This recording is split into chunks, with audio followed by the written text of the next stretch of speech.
Hello everyone, this is Smriti and welcome back to my channel. So आज के इस video में we will be starting with a series जहाँ पे अब हम लोग रेगुलर यूजीसी नेट के प्रीवियस ईयर्स के क्वेश्चन सॉल्व किया करेंगे, जो कि पेपर 1 का होगा, क्योंकि पेपर 1 कॉमन पेपर है सबका। तो हम लोग पेपर 1 से स्टार्ट करेंगे and then we'll move to a subject paper, जो कि पेपर 2 मेरा इकोनॉमिक्स है। ठीक है, तो हम लोग स्टार्ट करते हैं। हम लोग अपने पेपर 1 से स्टार्ट करते हैं और 2021 का सेट हम लोग सॉल्व करते हैं। 50 क्वेश्चन दिए जाएंगे, as you can see 50 questions दिए जाएंगे ऑफ 2 मार्क्स ईच। ठीक है, 2 मार्क्स ईच के 50 क्वेश्चन 100 मार्क्स बनाते हैं। ऑलराइट, स्टार्ट करते हैं from a very first question. I hope so आपको ठीक से विजिबल है ये फर्स्ट क्वेश्चन। क्या बता रहा है? Study the table carefully and answer the following question.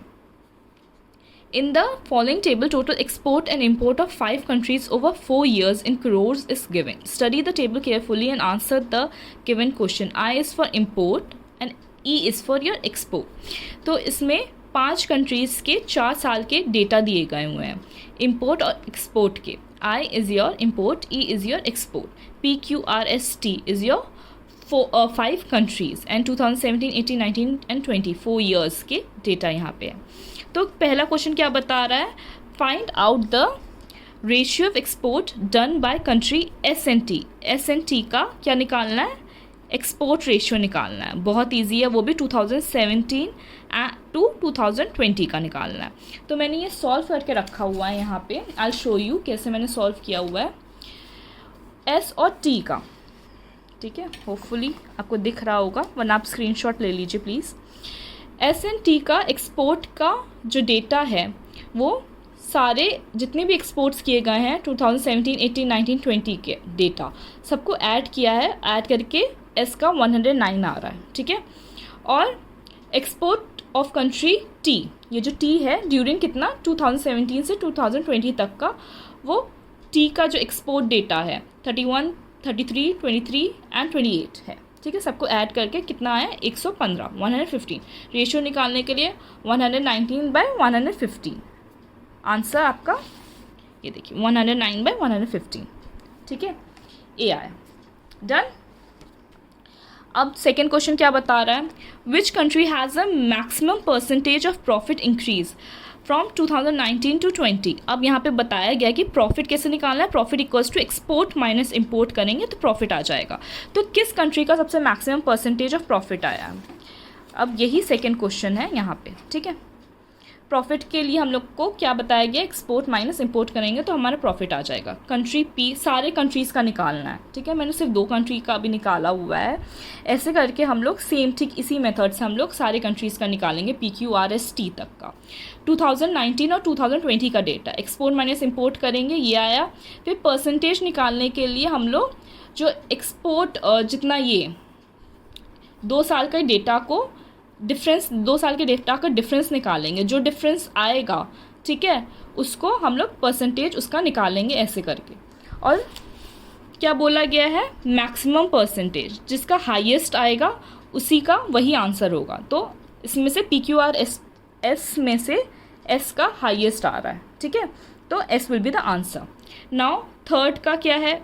Which year has the minimum average import. Minimum means least होता है, वी ऑल नो दैट। तो इम्पोर्ट निकालने के लिए दिस इज़ द क्वेश्चन जो हम लोग ने सॉल्व किया है।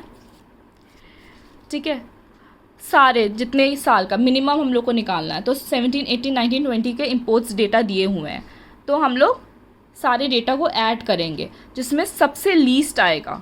सबसे लीस्ट कौन से ईयर का आया? 112 सबसे लीस्ट आया है। 2018 का सबसे लीस्ट आया, तो किस ईयर का सबसे लीस्ट होगा? 2018 का। ये देखिए आंसर है थर्ड का, B will be the answer 2018। अब इसमें यही चीज़ बोला गया है कि मैक्सिमम एक्सपोर्ट, फोर्थ वाले में मैक्सिमम एक्सपोर्ट, मैक्सिमम मतलब सबसे ज़्यादा, तो वही चीज़ करेंगे। एक्सपोर्ट सबका डेटा ऐड करेंगे 4 साल का। ठीक है, जिसका हाईएस्ट आएगा, मैक्सिमम मीन सबसे बड़ा, हाईएस्ट जिसका आएगा उसी साल का सबसे मैक्सिमम आपका एक्सपोर्ट रहेगा। तो 2020 का हाईएस्ट आ रहा है, तो 2020 will be the answer. Fifth is find out Now fifth is find out difference between the average export and average import for country P. Average export and import निकालना है for country P का. तो ये रहा इसका solution. Average export of the country P, सारे data को add करते हैं. एवरेज निकालने के लिए सबको ऐड करते हैं, ठीक है, और टोटल से हम लोग डिवाइड करेंगे. 1 2 3 4 टोटल था, उससे डिवाइड करेंगे तो 32.5 आया. एवरेज इम्पोर्ट्स कितना आया, सारे इम्पोर्ट्स को ऐड करेंगे और टोटल से 1 2 3 4 ईयर्स का डेटा तो 4 से डिवाइड करेंगे. फिर उसका डिफरेंस निकाल के 7.75. जब इन्होंने डिफरेंस बोला है ना, if you see difference between average export and import, तो इसका डिफरेंस निकालेंगे. तो टोटल का एक्सपोर्ट इम्पोर्ट का डिफरेंस निकाला तो 7.75 आया. तो क्या आएगा, फिफ्थ का आंसर बी होगा, 7.75. समझ में आया ये चीज़. Done with this. आप क्वेश्चन 6 क्या बता रहा है. Question 6 is the number of character in 8-bit ASCII code. American ASCII इसका फुल फॉर्म क्या है, American standard code for information interchange is कितना होता है, 256. तो 6 का आंसर होगा 7 से match list 1 with list 2. This is the match the following of what, Indian logic का. Indian logic is a important concept और यहाँ से रिपीटेड में क्वेश्चंस आते हैं, ठीक है. तो A1 इज योर प्रतिजना. प्रतिजना मीन्स हम लोग क्या बोलते हैं उसको इंग्लिश में, थीसिस. नाउ थीसिस में हम लोग एज अ हाइपोथेसिस लेते हैं, राइट. तो प्रतिजना में हम लोग क्या लेंगे, the mountain has fire. Second is your हेतु. हेतु को क्या बोलते हैं, रीजन होना चाहिए माउंटेन के पास फायर क्यों है, बिकॉज ऑफ स्मोक. तो बी का फर्स्ट होगा, because of smoke. Now third is your उदाहरण is your example. Normal Hindi में भी हम लोग एग्जाम्पल को उदाहरण बोलते हैं. तो एग्जाम्पल में क्या आएगा, where there is smoke there is fire as in the kitchen is your example. तो सी का होगा सेकेंड. And application, उपन्या. ना उपन्या को हम लोग क्या बोलते हैं, एप्लीकेशन ये फोर्थ का, डी का होगा fourth part. The mountain also has smoke accompanied by fire like the kitchen. ठीक है, तो क्या हुआ, ए का थर्ड हो गया, बी का फर्स्ट हो गया, सी का सेकेंड हो गया एंड डी का फोर्थ हो गया. तो सिक्स्थ का B will be the answer. Alright, got it, इतना. So now moving to our next question. Given below are two statements दिए गए हैं. क्या है, statement 1, exploration is particularly useful when researchers lack a clear idea of the problem they will meet during the study. Statement 1 ये बोल रहा है. Statement 2 क्या बोल रहा है, through exploration researchers develop concept more clearly, establish priorities, developed operational definition and improve the final research design. In the light of the above statement, choose the correct answer from the option given below. दो statements दिए गए हैं. Statement 1 ये बोल रहा है कि exploration is particularly useful when researchers lack a clear idea of problem they will meet during the study. बोला गया है कि एक्सप्लोर करना चाहिए. अगर रिसर्चर्स जब एक्सप्लोर करेंगे तो उनको पता चलेगा कि वो उनका आइडिया और ज़्यादा क्लियर होगा और उनकी प्रॉब्लम्स आ कहाँ पे रही है. स्टेटमेंट 2 ये बता रहा है, through exploration researchers develop concept more clearly. मतलब जब हम लोग एक्सप्लोर करेंगे तो एक रिसर्चर्स के जो कॉन्सेप्ट्स होते हैं, जो रियल लाइफ आइडियाज़ होते हैं, वो और ज़्यादा क्लियर होंगे और जो फाइनल रिसर्च डिज़ाइंस होंगे वो और सही इम्प्रूव्ड होंगे. ठीक है, इम्प्रूवमेंट रहेगा उसमें.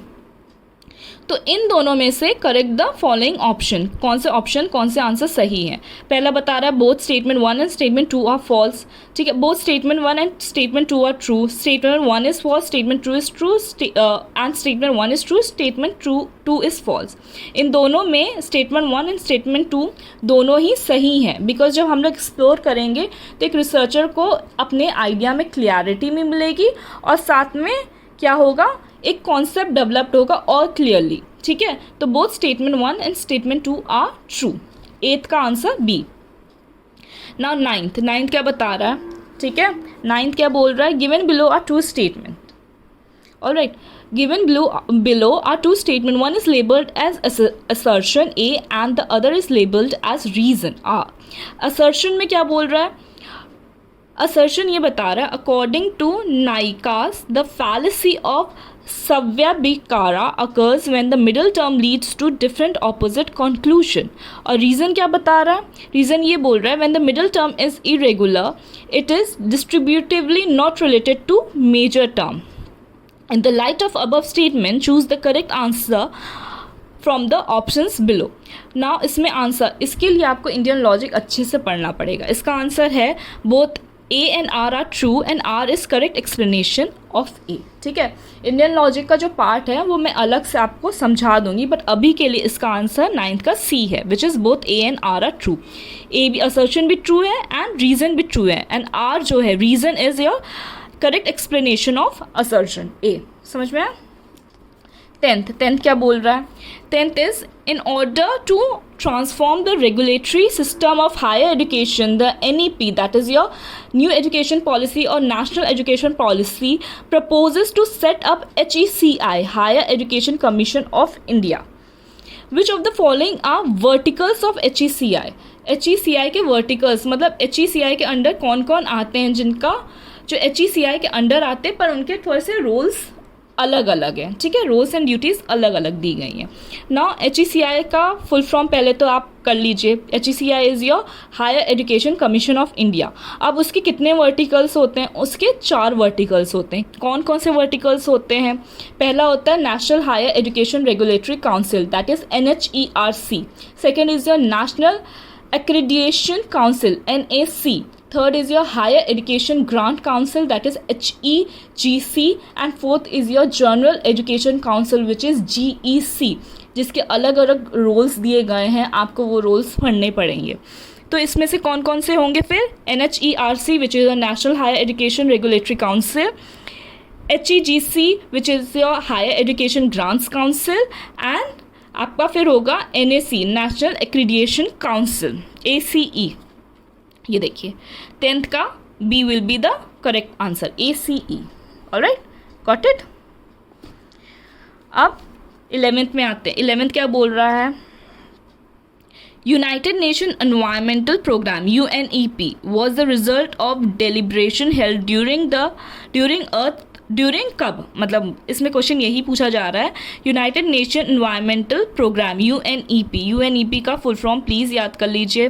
Was the result of deliberation held during, कब हुआ था ये? Human environmental conference at Stockholm. जब human environmental conference at Stockholm 1972 में इसको हेल्ड किया गया था. ठीक है, तो 11th का B will be the answer. Got it. Now 12th वाला पार्ट. ठीक है, I hope you are able to see it.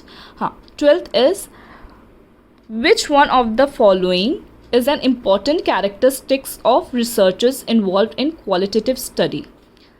12th का C will be the answer, reflexivity. 13 is your given below are two statement. One is labeled as assertion A and other is labeled as reason R. ठीक है, वही assertion and reason का question है. assertion क्या बता रहा है? In classroom communication, teacher should acknowledge and take into account students view. ठीक है, इन क्लासरूम, जब क्लासरूम में एक टीचर स्टूडेंट्स में कम्युनिकेशन होता है तो स्टूडेंट्स के व्यू को भी लेना चाहिए एक टीचर को. रीज़न क्या बता रहा है? In a classroom the probability of message reception can be enhanced by establishing a view point. सबके अपने अपने व्यू पॉइंट होते हैं और अपने अपने व्यू पॉइंट के हिसाब से एक मैसेज क्लासरूम में फॉरवर्ड होता है कि आप क्या मैसेज देना चाह रहे हैं अपने व्यू पॉइंट से, मैं क्या मैसेज देना चाह रही हूँ अपने व्यू पॉइंट से. In the light of the above statement choose the correct answer from the option given below. तो क्या होगा? Both A and R are true. R is complete correct explanation of A. दोनों assertion and reason सही है और साथ में जो रीज़न है वो करेक्ट एक्सप्लेनेशन है असर्शन का. ठीक है. 14. अब 14 क्या बता रहा है? ऑल मैन, वही चीज़ है. All man are mortal is given as true. Then which of the following option can be validly inferred from it. तो इसमें से आप कौन सा मैसेज वैलिड लग रहा है इस क्वेश्चन से? ऑल मैन, ये जो ये पार्ट दिया गया statement, all man are mortal is given as true. Then which of the following option can be validly inferred from it. कौन सा आपको वैलिड लग रहा है? इसका 14 का आंसर है A, B, D. A, B and D. No man is mortal is false. Some men are mortal is true. And some men are not mortal is false. ठीक है, ये आपके लॉजिकल का पार्ट है और आपको लॉजिकल रीजनिंग अच्छे से करना पड़ेगा. 15 क्या बता रहा है? INFLIBNET centre which is an autonomous inter university centre of university grants commission UGC maintains क्या? शोध गंगा. ठीक है. 16 is your, what does 16 tell you? Given below are 2 statements. क्या है statement? Statement 1 regarding the router. ये आपका ये जो आपका क्वेश्चन है ये IT से related. Given below are the 2 statement regarding the router.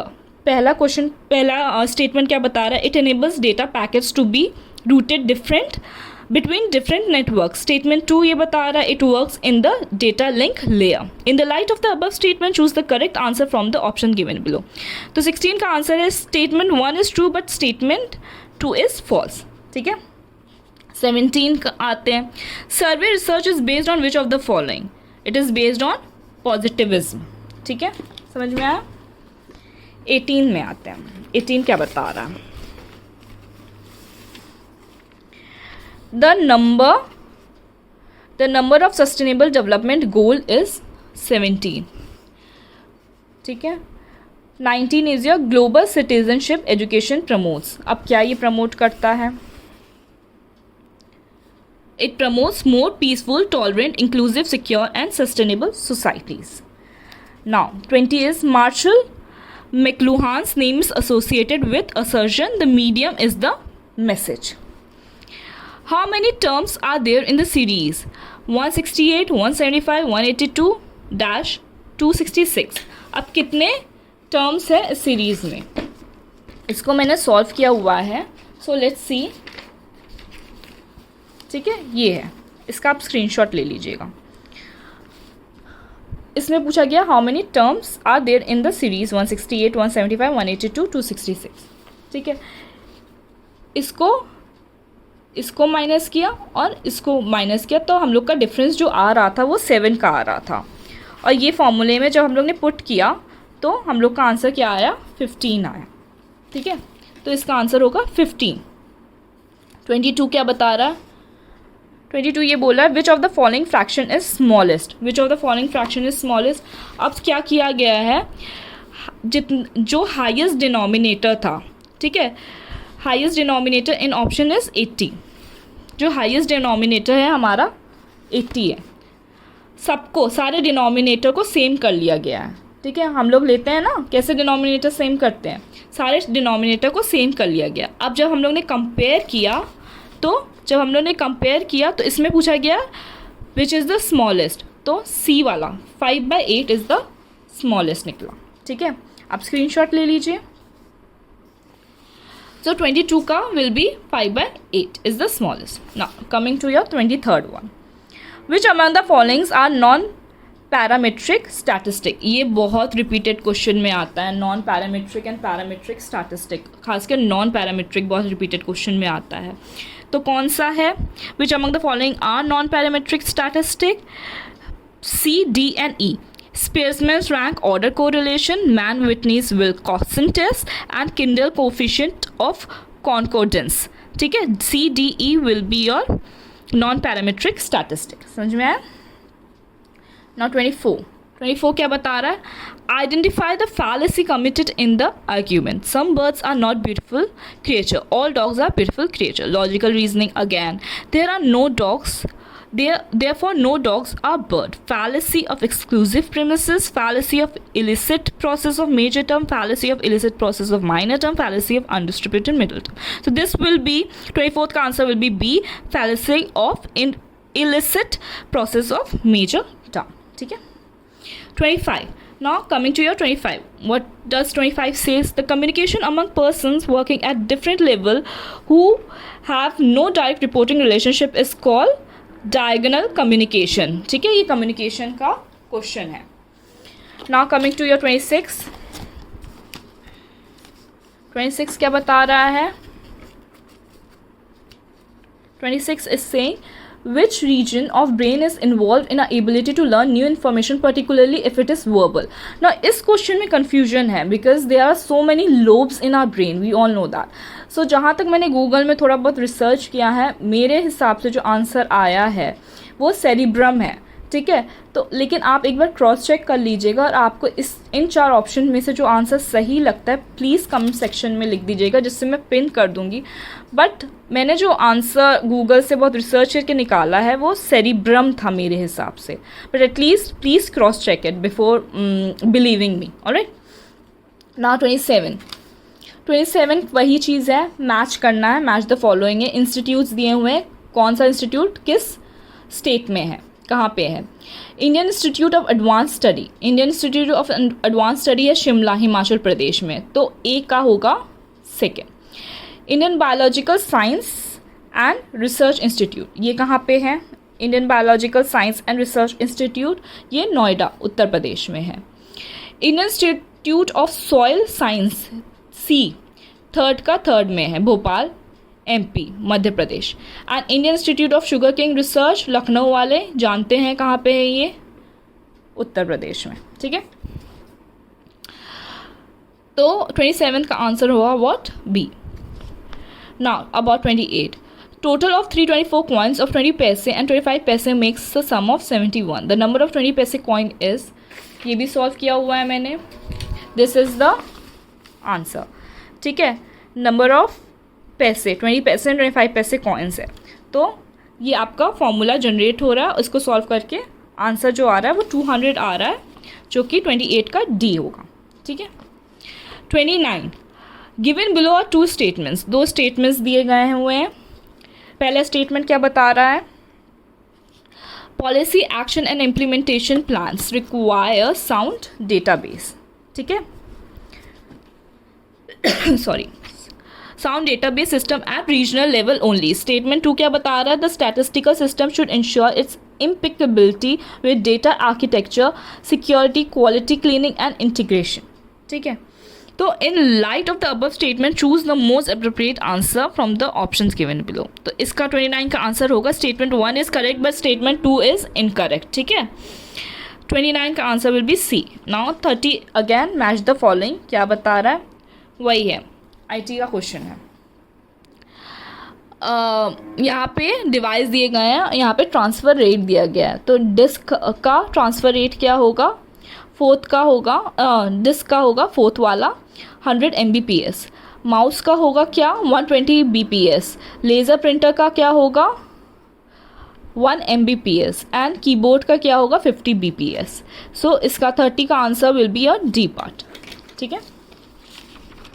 Got it.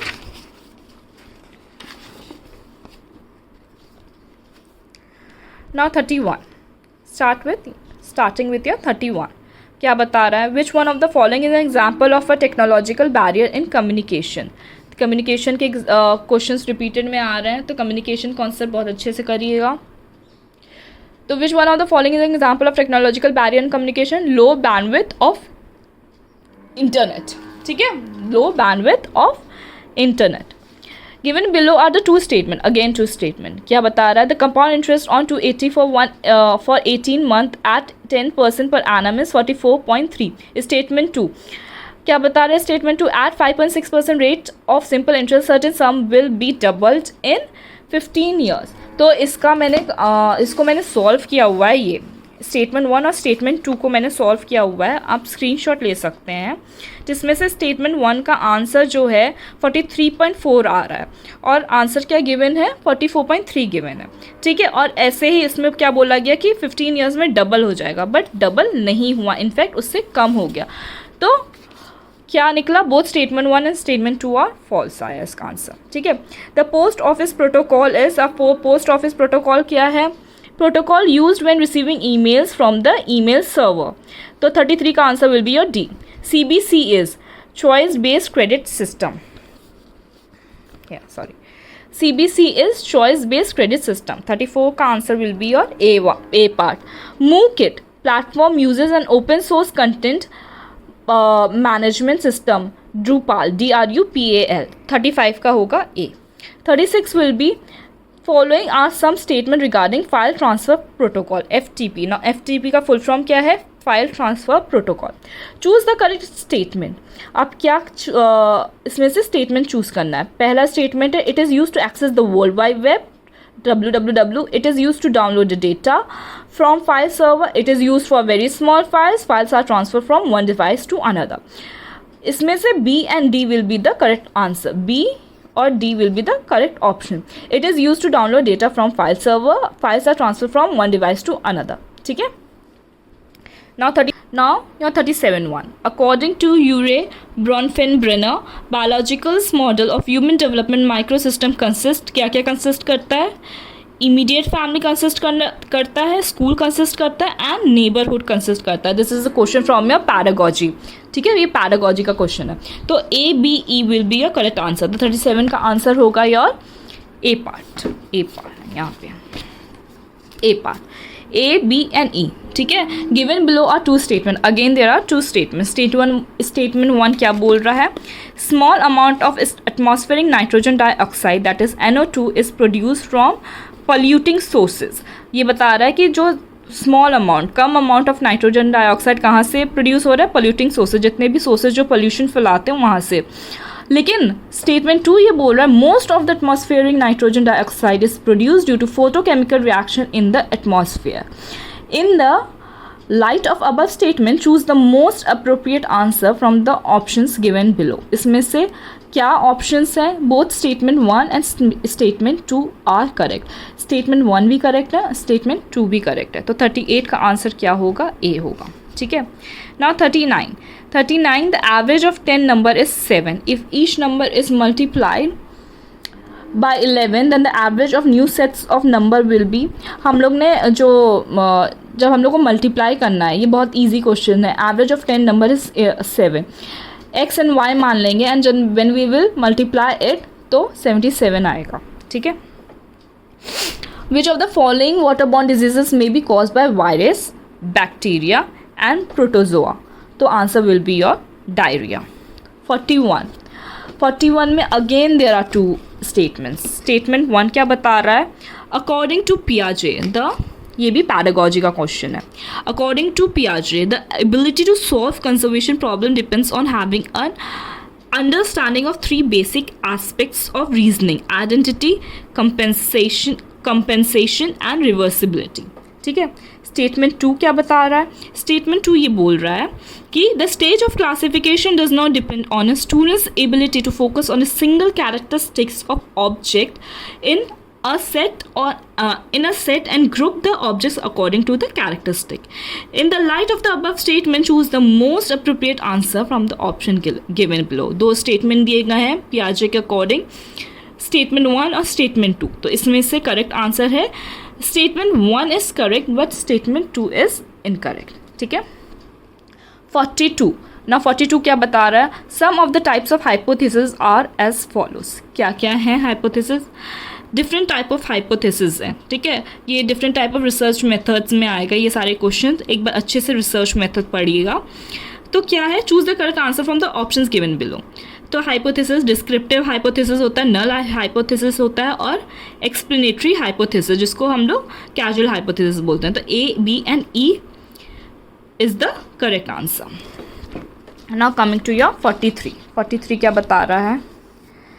43 ये बोल रहा है मैसेज हैव मोर और less meaning for the audience. कौन सा मैसेज मोर और less same meaning for the audience provide करता है? Connotative message. Connotative message has more और less same meaning for the audience. 43 का answer will be C. Now again there are two questions. 44 में there are two statement. Statement 1 क्या बता रहा है? Truth and falsehood are predicates of arguments.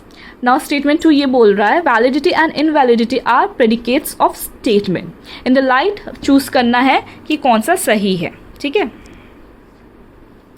कौन सा सही है? तो both statement 1 and statement 2 are incorrect. Statement 1 भी फॉल्स है एंड स्टेटमेंट 2 भी फॉल्स है. 45 क्या बता रहा है? विच ऑफ द फॉलोइंग 45 क्या बता रहा है, which of the following state has maximum installed wind power as पर MNRE's लेटेस्ट रिपोर्ट. तो that will be your Tamil Nadu. Tamil Nadu ने maximum number of wind power install किया है. ठीक है, ये पैसेज है, this is your English passage. इसको आपको पढ़ना है और अकॉर्डिंग टू द पैसेज क्या बताने की कोशिश कर रहा है वो आपको सॉल्व करना है अपने से.